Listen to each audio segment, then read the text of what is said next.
Hello friend, જય શ્રી કૃષ્ણ।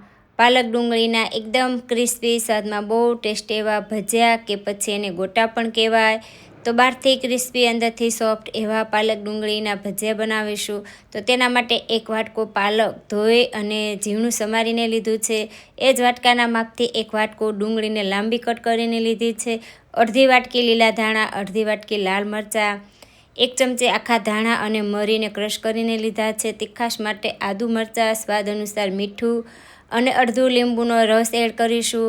1 વાટકી ચણાનો લોટ લીધો છે અને ક્રિસ્પી બનાવવા અડધી વાટકી ચોખાનો લોટ લેવાનો છે। બરાબર મિક્સ કરવાનું છે। તો અત્યારે પાણી બિલકુલ એડ કરવાનું નથી, કેમ કે પાલક ધોઈને લીધું છે તો પાલક ડુંગળીમાંથી પાણી રિલેક્સ થશે અને આ રીતનું બેટર તૈયાર થશે। તો આ રીતનું બેટર થાય તે રીતે હાથેથી બરાબર મિક્સ કરી લેવાનું છે।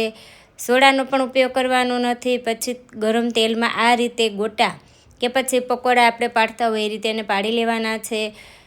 તો ગેસની ફ્લેમ મીડિયમ રાખી બહારથી એકદમ ક્રિસ્પી થાય ત્યાં સુધી એને થવા દેશું। તો આ રીતના ગોટા છે બહારથી ક્રિસ્પી થાય ત્યાં સુધી એને તળાવવા દેવાના। તળાતા થોડી વાર લાગશે પણ એકદમ ક્રિસ્પી થાય ત્યાં સુધી તળાવવા દેવાના છે। તો આ રીતના બ્રાઉન કલરના થાય ત્યાં સુધી આપણે તળાવવા દેશું।